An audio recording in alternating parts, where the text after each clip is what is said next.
अस्सलाम वालेकुम स्टूडेंट्स। आज हम करेंगे रिमेनिंग जो फिज़िक्स के न्यूमेरिकल्स थे उनको आज हम टच करेंगे। तो आज का जो फर्स्ट है वो हमारे पास 25। Two forces of magnitude F1 and F2 acting at right angles to each other. दो फोर्सेस हैं और वो आपस में क्या हैं, परपेंडिकुलर हैं क्योंकि राइट एंगल्स है। तो have the resultant of magnitude, उनके मैग्नीट्यूड का हम रिजल्टेंट लेंगे तो वो क्या आएगा। तो हमारे पास ये अंदर रूट F1 का स्क्वायर F2 का स्क्वायर, दो फोर्सेज हैं उनका स्क्वायर लेके अंदर लेते हैं। वो करेक्ट आंसर हमारे पास कौन से वाला होगा, ए होगा। 26 है a force of 5 newton is acting along Y axis. एक फोर्स है जो अलोंग वाई एक्सिस लग रही है। Its component along X axis is, इसका जो कंपोनेंट है एक्स एक्सिस के अलोंग वो कितना होगा। देखिए 5 न्यूटन जो फोर्स है यहाँ पे वो टोटली किस तरफ है, वाई एक्सिस की तरफ है। तो यहाँ पे हमारे पास जो एक्स एक्सिस की तरफ है उसका कंपोनेंट कितना होगा, ज़ीरो होगा। कौन से वाला ऑप्शन ठीक होगा, बी। 27 है one a certain vector is multiplied by -1 the direction changes by. अगर हमारे पास एक वेक्टर है उसको हम किसी स्केलर के साथ यानी किसी नंबर के साथ माइनस का नंबर हो, जैसे -1 है, तो उसकी डायरेक्शन में क्या फ़र्क पड़ेगा। फॉर एग्जांपल यहाँ पे आप देखें हमारे पास एक वेक्टर है 5 न्यूटन, तो इसको हम -1 के साथ मल्टीप्लाई करते हैं तो ये -5 न्यूटन हो गया। तो इस सूरत में इसकी डायरेक्शन क्या होगी, रिवर्स हो गई, यानी कि 180 चेंज आ गया इसकी डायरेक्शन में। तो कौन सा ऑप्शन ठीक होगा, option B. The minimum number of an unequal forces whose vector sum can be zero.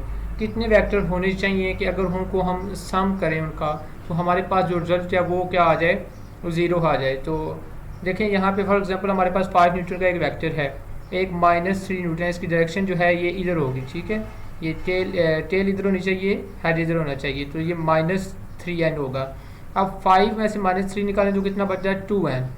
तो अब 2n हमारे पास वेक्टर रहेगा इसका मैग्नीट्यूड, तो उसके लिए क्या है कि हमारे पास एक -2n वेक्टर होना चाहिए जे, क्योंकि ये 2n और ये -2n प्लस 2n कितना हो जाता है, 0। तो हमें कितने वेक्टर चाहिए मिनिमम, अगर दो वेक्टर्स अनइक्वल हैं, कितने भी वेक्टर अनइक्वल हों, लेकिन मिनिमम नंबर हमें कितना चाहिए उसके लिए, 3 नंबर चाहिए। कौन से वाला ऑप्शन ठीक है, ऑप्शन सी।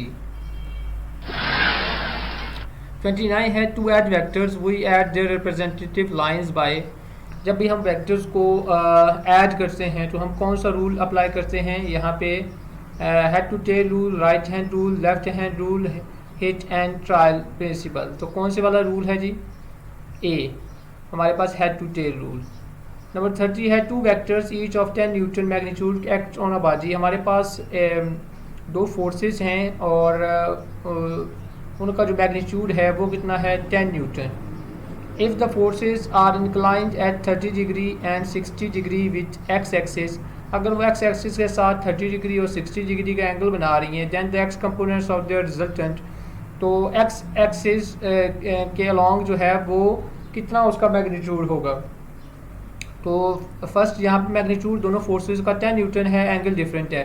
तो हम जब फर्स्ट फोर्स को हम डील करेंगे जो एफ एक्स कॉस थीटा, यहाँ पे एफ एक्स कितना है मैग्नीट्यूड 10 और थीटा कितना है 30 डिग्री, तो हमने इसको मल्टीप्लाई किया तो 8.66 न्यूटन आ गया। F2 के उसी तरह से एफ एक्स कितना 10 है या थीटा 60 है, तो cos 60 0.5 के इक्वल है। तो यहाँ पे हमारे पास क्या आ जाएगा, इसको मल्टीप्लाई करेंगे तो 5 के इक्वल आ गया। तो F1 प्लस F2 तो इसको हम ऐड करेंगे तो हमारे पास कितना आ जाएगा 13.6। तो कौन से वाला ऑप्शन ठीक है, सी। इसके बाद हम नेक्स्ट करेंगे, हमारे पास 31 है the magnitude of vector A X I plus A Y J is given by. हमारे पास जो है वो यहाँ पे मैग्नीट्यूड हम लेना चाह रहे हैं, तो मैग्नीट्यूड हमारे पास कितना आएगा, the magnitude of vector A is given by. तो यहाँ पे मैग्नीट्यूड जब भी लेते हैं तो क्या करते हैं, एक्स एक्सिस के लॉन्ग जो कंपोनेंट है उसका स्क्वायर लिया, ऐड कर दिया, जो वाई कंपोनेंट्स के गिरते हैं उसका स्क्वायर लेके उसमें ऐड कर दिया, तो यहाँ पे हमारे पास ये अंदर रूट आ गया। तो ये कौन से वाला ऑप्शन हमारे पास ठीक होगा, option B. Two forces of magnitude F1 and F2 acts on a body at an angle theta to each other, the magnitude of resultant force is. तो पहले तो क्वेश्चन की तरह है कि हमारे पास दो फोर्सेज हैं और उनके दरमियान एंगल थीटा है, to each other, the magnitude of resultant हमारे पास कितना होगा। तो हमारे पास जो इसका ऑप्शन जो है वो आपको पता है एक्स एक्सिस के लॉन्ग वाई एक्सिस के लॉन्ग जितना भी है उसको हम किस से रिप्रेजेंट करते हैं, वो इसी तरह रिप्रेजेंट होता है ऑप्शन ए। 33 है when two equal forces F and F, दो इक्वल फोर्सेस एंगल थीटा बनाती हैं 180 degree with each other, the magnitude of the resultant is. आप देखें उसी तरह से जैसे हमने पहले क्वेश्चन किया था, दो फोर्सेस हैं और ये 180 का डिग्री का एंगल बना रही हैं, मतलब अगर दोनों को अपोजिट हैं तो रिजल्ट तो वैसे भी अफेक्ट इनका टोटल क्या हो जाएगा, वो ज़ीरो हो जाएगा क्योंकि इनकी डायरेक्शन क्या थी, अपोजिट। तो कौन सा ऑप्शन ठीक होगा इसमें से, ऑप्शन सी। 34 है if two forces of 20 newton and 60 newton are acting on a body and are directed in same direction, अगर दो फोर्सेस हैं 20 न्यूटन और 60 न्यूटन वो एक्ट कर रही हैं बॉडी पर और सेम डायरेक्शन में हैं, तो उनके दरमियान हम क्या करेंगे, वो तो कितना होगी, वो अगर सेम डायरेक्शन में है तो डेफिनेटली सेम डायरेक्शन में तो उनको हम ऐड ही करेंगे, ऐड करेंगे तो हमारे पास क्या आ जाएगा, 60 + 20 कितना होता है, ऑप्शन बी 80 न्यूटन आ जाएगा। 35 है dot product of two non zero vectors is zero, अगर हमारे पास दो डॉट प्रोडक्ट हैं उनका हम डॉट प्रोडक्ट लेते हैं तो वो नॉन ज़ीरो वेक्टर्स हैं, मतलब कुछ ना कुछ वैल्यूज़ है, उनका डॉट प्रोडक्ट लिया dot B is equal to zero, when angle between them, तो उनके दरमियान एंगल कितना होना चाहिए कि दो वेक्टर्स जो हैं उनका रिजल्ट क्या आ जाए, ए डॉट बी ज़ीरो। तो आपको पता है ए डॉट बी किसके इक्वल होता है, ए का मैग्नीट्यूड बी का मैग्नीट्यूड कॉस थीटा, तो थीटा कितना होना चाहिए, थीटा अगर 90 डिग्री होगा, 90 डिग्री होगा तो तब कॉस 90 ज़ीरो होता है और ए डॉट बी क्या आ जाएगा, ज़ीरो। तो कौन से वाला ऑप्शन ठीक है, ऑप्शन जी। 36 है if the vector A and B are of magnitude 4 and 3 centimetre making of 30 degree and 90 degree respectively with x axis, their scalar product will be. तो हमारे पास मैग्नीट्यूड है दो फोर्सेस का अलग अलग 3 और एंगल इनका जो है वो 30 है, एक का 90 है, तो आपने स्केलर प्रोडक्ट बताना है। तो हमें पता है F1 F डॉट F2 इसको F1 का मैग्नीट्यूड F2 का मैग्नीट्यूड एक्स थीटा होता है। अब यहाँ पे देखें थीटा कितना है 30 डिग्री, तो हमने ये पुट कर दिया F1 की फोर्स 4 है, F2 की 3 4 3 12 और cos 30 है 0.5, तो ऐड करेंगे 6 आ जाए। अब देखें अब जब सेकंड करेंगे इसी तरह से वैल्यू डाल के जब थीटा की जगह हम 90 पुट करेंगे तो cos 90 क्या हो जाता है 0, तो यहाँ पे 0, टोटल फोर्स कितनी आ जाएगी 6 सेंटीमीटर स्क्वायर। तो कौन सी वाला ऑप्शन ठीक है, ई। 37 है if the vectors A and B are parallel to each other, अगर दो वेक्टर्स आपस में पैरेलल हैं then A dot B is equal to 0, A dot B is equal to 1, तो ए डॉट बी तो ये एक ए का मैग्नीट्यूड बी का मैग्नीट्यूड, तो अब कौन से वाला ठीक है, देखिए पैरेलल हैं तो इसका मतलब क्या हुआ, डॉट प्रोडक्ट यहाँ पे ऑप्शन हमारे पास है, तो डॉट प्रोडक्ट में हमारे पास क्या होता है कॉस थीटा है, कॉस थीटा जब थीटा हमारे पास 0 होगा तब हमारे पास क्या आएगा, रिजल्ट मैक्सिमम आएगा। तो ये हमारे पास कॉस थीटा 0 होगा तो 1 आ जाएगा, ए का मैग्नीट्यूड बी का मैग्नीट्यूड साथ आ जाएगा, तो कौन से वाला ऑप्शन ठीक है, ऑप्शन सी। 38 है the scalar product of two vector is 0, A dot B is equal to 0, हमारे पास स्केलर प्रोडक्ट हैं तो टू वेक्टर्स का वो हमारे पास वो कितना आना चाहिए, डॉट बी 0, तो किस सूरत में आ सकता है, तो आपको पता है जब cos 90 हमारे पास क्या हो 0 हो तो हमारे पास ए डॉट बी भी क्या हो जाता है 0, तो कौन सा ऑप्शन ठीक है, ऑप्शन ए के ये angle they are right angle to each other, के उनके दरमियान एंगल कितना होना चाहिए 90 डिग्री होना चाहिए। 39 है द स्केलर और dot product of A with itself, A dot A is equal to, अगर हमारे पास दो वेक्टर्स हैं उनका डॉट प्रोडक्ट लेते हैं तो वो किसके इक्वल आ जाएगा, वो आपको पता है अगर ए वेक्टर है और दूसरा वेक्टर इसी तरफ है ए यानी कि इट सेल्फ, तो एंगल कौन सा होगा 0, cos 0 1 होता है तो ए के साथ मतलब ए स्क्वायर आ जाएगा, तो कौन से वाला ऑप्शन ठीक है, option B. 40 the scalar product of two vectors A and B at an angle theta with each other, हमारे पास जो स्केलर प्रोडक्ट होता है टू वेक्टर्स का वो आपको पता है किसके इक्वल होता है, A cross B is equal to A B sine theta, तो हमारे पास कौन सी वाला ऑप्शन आ गया, ऑप्शन सी, ए का मैग्नीट्यूड बी का ऑप्शन, ये scalar product sorry A dot B is equal to A का मैग्नीट्यूड बी का मैग्नीट्यूड और cos थीटा।